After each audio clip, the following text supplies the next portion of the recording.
Hello, Ariana. Could you tell us what happened with the airplane that carried the president on Sunday during her trip to Bulgaria? We understand there was a possible GPS incident that you believed could have been conducted by Russia. Could you tell us more? Thank you. Thanks, Jorge. We can indeed confirm that there was GPS jamming, but the plane landed safely in Bulgaria.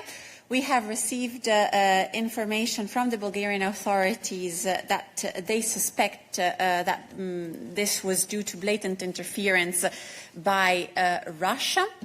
We are, of course, aware and used to somehow to the threats and intimidations that are a regular component of Russia's hostile behavior.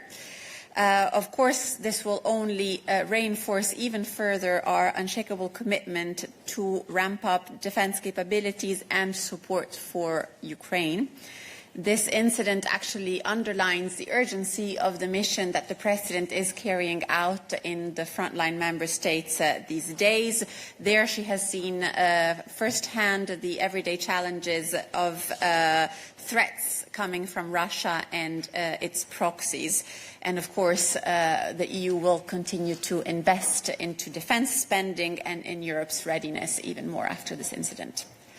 Questions on this incident? Yes, go ahead. I think it's Maria. Thank you, Rana Silvia, Ursula País. Just a quick follow-up. I understand, the Bulgarian authorities think it was a Russian attempt. Was it concretely, do you think, to the president's plane? Was it to the airport? Were other planes affected? And just a clarification, I understand it was, the Commission not having planes, it was a charter, a commercial flight. Were other more passengers in the plane? Thank you. Thanks. It was a charter flight. On whether this was intended to target the plane on which the President was traveling or not, I think the question is best asked for sure to the Russians, if indeed it is them who have carried it out, as the Bulgarian authorities suspect, and to the Bulgarian authorities who are looking into the matter. What we can say is that the Bulgarian authorities suspect this blatant interference was carried out by Russia, and this is the information we have received from them. Yes, go ahead. Thank you. Just for the details, because I didn't understood, was the president and the president's plane, was it derouted somehow because of the interference? Where was she traveling to, and has her route being somewhat deflected by the interference? Thank you. Thanks. I don't recall the exact name of the location to which she was traveling, but you can find it in our daily news of Friday, I believe, in which we have published a detailed agenda of her missions with the precise locations. As you might know, the President is visiting 7 frontline member states these days. She has started on Friday and is concluding the visits today. One of the stops was Bulgaria, where she was going to visit the front. And there was this episode of interference. The plane, in any case, landed safely in the original location where it was foreseen to arrive. So there was no change of route because of this. Yes. Angela Scoogens from TVP World. Can you tell us if there have been other suspected jamming attempts spearheaded by the Russian authorities, as well as what other actions will be taken in the future to prevent attempts such as this? Thank you. Thanks. I'm not sure I understand the question on other attempts in relation to the President or more generally. In relation to the President, I'm not aware of other incidents during this trip. On jamming practices, Anna Kaisa perhaps can provide more information.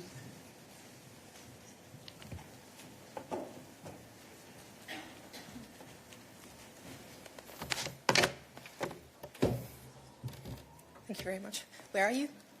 In which corner of the world? Thank you very much. So generally, we have been seeing quite a lot of such jamming and spoofing activities, notably in the eastern flank of Europe. Europe is the most concerned region in or most affected region globally on this, and there was a letter sent by 13 member states to the Commission in June this year, and they drew our attention additionally to this issue, which is something that is becoming almost a daily practice. It has serious impacts on maritime and aviation, and obviously with economic impacts as well. So we are taking action on this. We are already working on an aviation-specific plan in cooperation with EASA, Eurocontrol, with our member states obviously as well, and air navigation service providers and the manufacturing industry. So in these kind of cases and what is happening, the collaboration, the exchange of information and the cooperation of the member states is of course paramount. And then, of course, Thomas will be able to tell you more about our Galileo. That can be highly useful for this as well when we monitor and when we develop our strategies to prevent this. But it is something that is very much on our radar. There was increased amount of such events, which also sparked the member states to ask us to take this up in the council formation to have a discussion about this. And now that I had time to check, it was Plovdiv International Airport in the south of Bulgaria. Apologies for not remembering the name on the spot. Go ahead with your question. Thank you. Antoine Muto for Japanese TV and HK. This might seem obvious, but just in case, did the Bulgarian authorities already told you why they are concretely suspecting Russia of being involved in this specific disturbance? And have they already provided you with some concrete hints or proofs? Thank you. Thanks. No, this is a question best addressed to the Bulgarian authorities. All I could do is refer their suspicion on this incident. Of course, it is for them to investigate. It was in their territory that it occurred. It concerned, I understand, the entire airport at the location, therefore perhaps also affecting other planes. This I wouldn't know. It is for the Bulgarian authorities to confirm, and it is for them to investigate what happened. Go ahead. Anna-Kaisa. I quickly add to your question of what we are doing. One thing that we are doing to address this situation is also sanctioning several companies who have led activities related to GPS signal disruption, which has affected our member states. So we have actually listed a couple of such companies under the sanctions regime. So this is something that we are also very concretely, it's a very concrete step that we have taken in the very obvious, blatant case of these originating from Russia.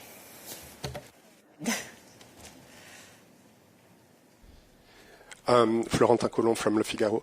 Could you specify the type of plane in question and how many passengers were on it, please? I would not have this information at hand. The information is always published online, I believe, with a few weeks delay. Balázs can provide 2 weeks. Every 2 months, apologies. Every 2 months, the information on missions and on the means of traveling is published online, so it will become available, but I wouldn't have it at hand right now. Yes, go ahead, Carl. Carl for Les Echos. Yeah, so the problem has been known for years now, and the European authorities have been working on alternative solutions. Can you please elaborate on these solutions? What are we trying to do, like develop alternatives to GPS, other satellite navigation systems? And can you please explain what happens when a plane loses its GPS signal? I assume they have other satellite systems they can rely on? I do have to admit that my expertise on operating an airplane is rusty, as I'm just back from holidays, but it will be back to speed tomorrow, and I will be able to tell you how to switch from autopilot to not autopilot and what it means when you are operating a plane in the cockpit. On what we are looking in terms of strategy to address this, obviously the first step is to make sure that all actors who have any kind of involvement, any kind of expertise, knowledge, and also we have to look into the competencies, the airspace, all these things. It's very much a mix of economic actors, political actors, safety, security, etc. So we are now rather looking into the member states' initiative to come up with an action plan, but whether we are looking at alternatives to current GPS systems or current technologies that exist, this is something that we will have to see once we agree on an action plan to kind of on the wider approach how to address this situation. We are currently at this stage, and we obviously will keep you informed as the work advances. But it is very much something that this is also coming from our member states. It's a request from member states, especially for those who are most impacted on the eastern flank. It concerns all of them from Finland to Cyprus. Go ahead, and then turn to the side of the press. Bonjour Isabelle Horry pour l'Express et la RTS. Je rebondis sur quelque chose que tu as dit tout à l'heure, que Thomas pouvait nous expliquer Galileo. Qu'est-ce que ça change Galileo par rapport au GPS? Parce qu'il y a, dans les deux cas, il y a un signal.